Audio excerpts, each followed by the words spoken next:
Et c'est parti pour une vidéo sur la méthode expérimentale. Ça sera un peu long, pas toujours drôle, mais ma foi, quand il faut y aller, il faut y aller. Le mot grec méthodos signifie chemin, voie pour atteindre quelque chose.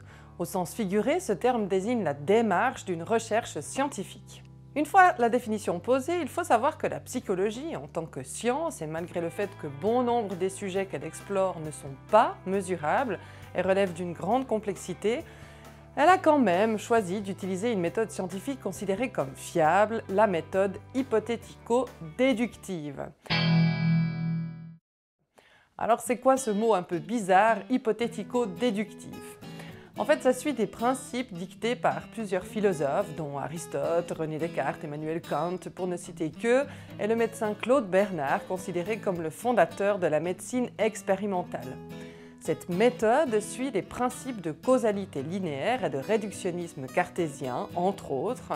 En gros, pour une cause A, il s'ensuit un effet B.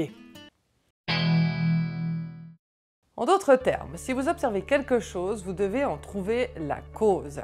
Vous répondez donc à la question « pourquoi » par un « parce que ». Si par exemple un enfant présente une phobie des voitures, c'est parce qu'il a subi un traumatisme dans son enfance lorsqu'il a été percuté, par exemple en sortant de l'école. La méthode expérimentale est généralement conduite en laboratoire, c'est-à-dire de manière contrôlée et fixée à l'avance par des chercheurs universitaires. Elle doit remplir plusieurs critères de fiabilité et de validité afin d'éviter des biais ou des erreurs liées aux consignes, à l'interprétation, aux attentes du chercheur. Cette méthode leur permet d'établir cette fameuse causalité entre une cause et un effet de manière objective, ou en tout cas, ils essayent. Pour bien comprendre la méthode expérimentale, il faut se plonger dans un vocabulaire spécifique et scientifique. Allez go, on y va! Première chose, voici les étapes d'une recherche expérimentale. Donc on doit suivre en fait un protocole avec plusieurs étapes, c'est ça la méthode expérimentale. Première étape, avoir une question de recherche. Deuxième étape, formuler une ou des hypothèses, hypothèse générale, hypothèse opérationnelle. Il faut poser les variables aussi. Étape 3, concevoir un plan de recherche pour vérifier l'hypothèse ou les hypothèses. Étape 4, récolter les données, les résultats bruts. Étape 5, analyser les données, donner du sens. Étape 6, conclure en revenant sur les hypothèses de départ, proposer des alternatives ou des ouvertures. Et enfin, dernière étape, étape 7, il faut publier la recherche. Allez, on y va étape par étape. La question de recherche. Il est premièrement nécessaire de délimiter le thème de la recherche pour ensuite poser une question de départ qui soit pertinente et précise.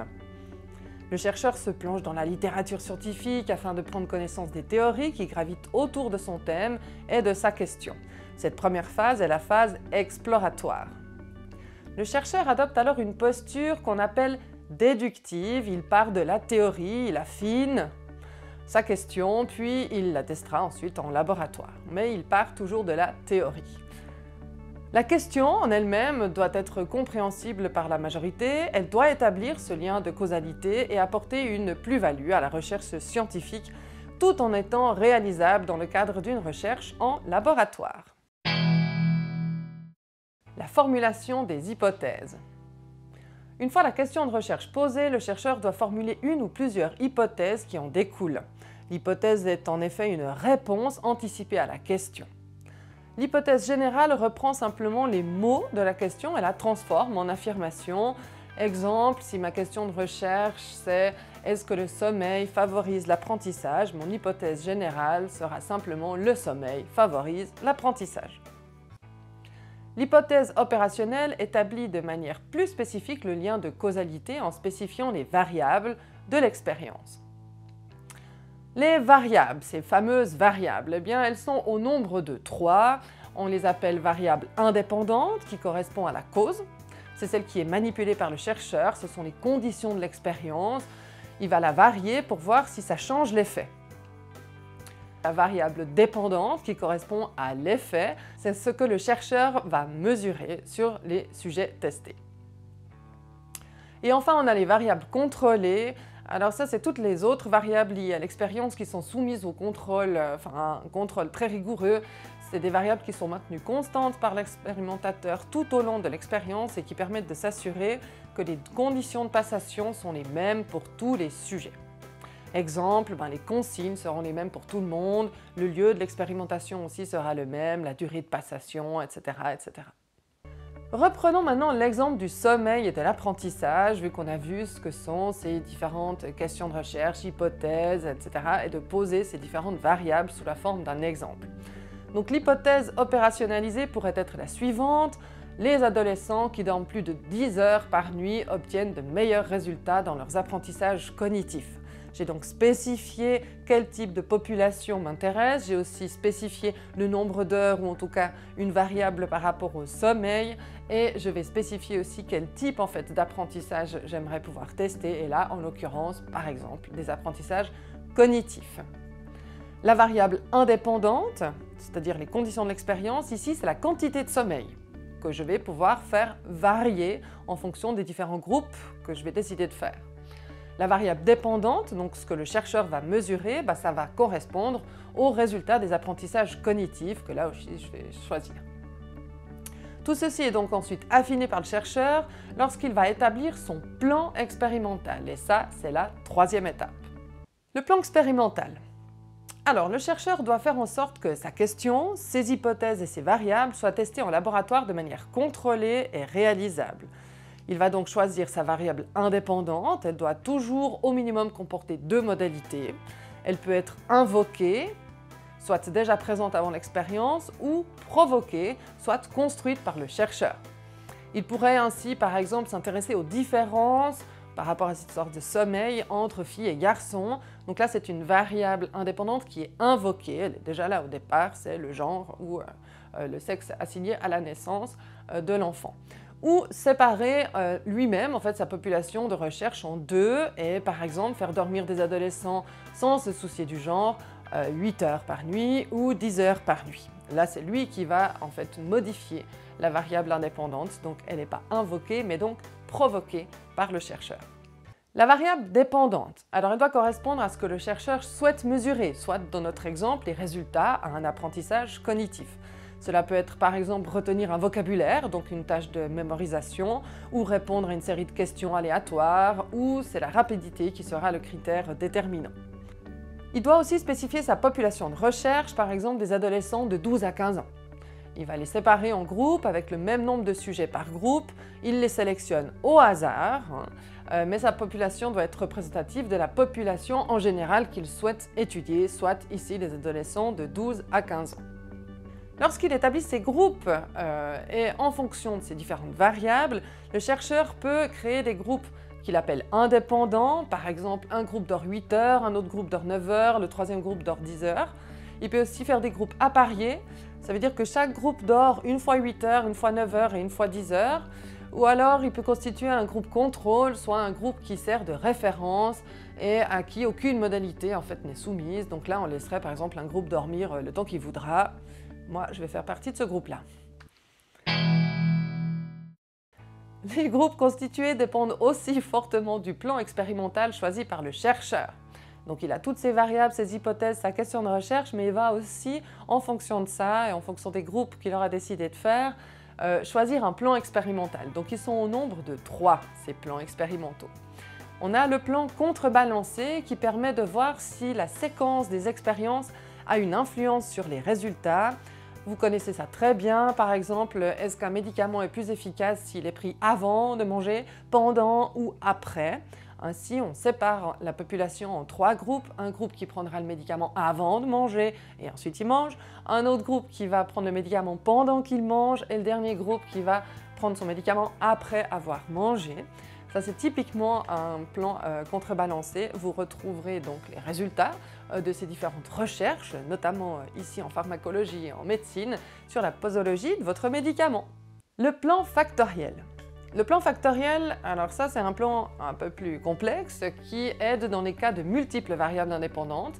C'est un plan qui souhaite établir l'existence d'une interaction entre facteurs.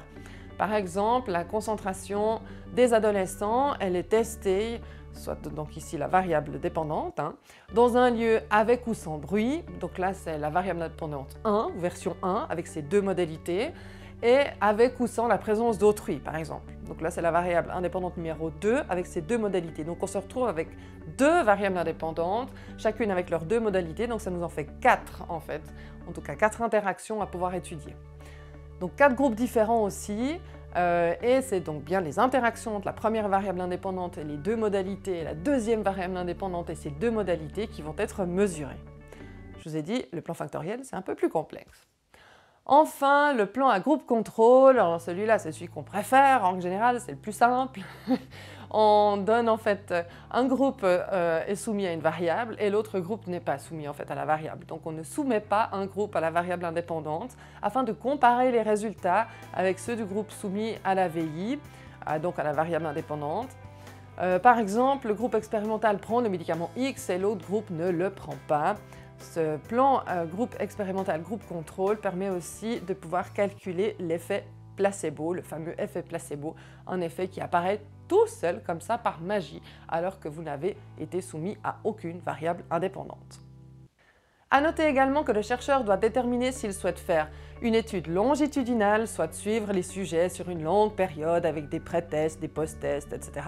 ou une étude transversale, soit effectuer sa recherche à un temps T chez tous les sujets en même temps. Et oui, c'est un long chemin la méthode expérimentale, ça c'est fait, mais maintenant on doit récolter les résultats. Une fois l'expérience faite en laboratoire, le chercheur doit récolter tous les résultats. Souvent, ce sont des résultats qui sont quantitatifs, par le biais donc de statistiques. Et là, alors petite pensée pour tous les assistants universitaires qui remplissent des tonnes de cases sur des fichiers dédiés à cet effet. Les résultats sont à ce moment-là bruts. Ils font l'objet ici d'aucune interprétation de la part du chercheur. Il se doit de les publier ainsi, de les conserver pendant un certain nombre d'années, au cas où d'autres chercheurs souhaitent y jeter un œil. Une fois ce passage aux résultats bruts, le chercheur doit faire une analyse. Donc il va analyser en fait les résultats récoltés et qui ont été scrupuleusement notés, principalement par les assistants. Le chercheur va analyser, donc interpréter selon son propre point de vue et il va donc y donner du sens selon son propre point de vue. Il fait les liens entre les variables indépendantes et dépendantes, entre la théorie et les résultats en laboratoire. Il analyse ainsi si les hypothèses sont vérifiées ou si elles sont réfutées. Conclusion, et oui, on arrive enfin à la conclusion. La conclusion, elle reprend la question de recherche, les hypothèses, elle va y répondre d'une manière claire, oui, non ou peut-être. Le chercheur analyse sa recherche, les points positifs comme négatifs, les possibles erreurs, biais et améliorations. Enfin, il propose généralement de nouvelles pistes à explorer pour que d'autres chercheurs continuent à s'intéresser au sujet, complètent et ou nuancent ses résultats et analyses. Et voilà, c'est terminé pour cette vidéo sur la méthode expérimentale. Mais retenez une chose, le but d'un chercheur n'est ni d'avoir tort ni raison, c'est de faire avancer la science et développer notre sens critique. Alors n'hésitez jamais à faire des recherches. Voilà, à bientôt pour un nouveau Psychose.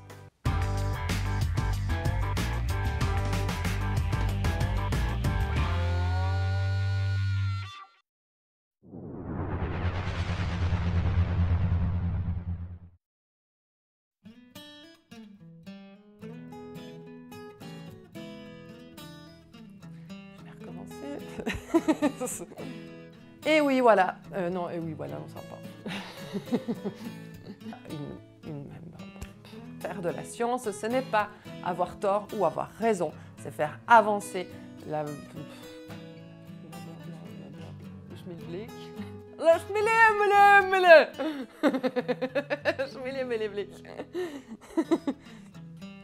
Voilà, c'est bon pour ça, c'est bon.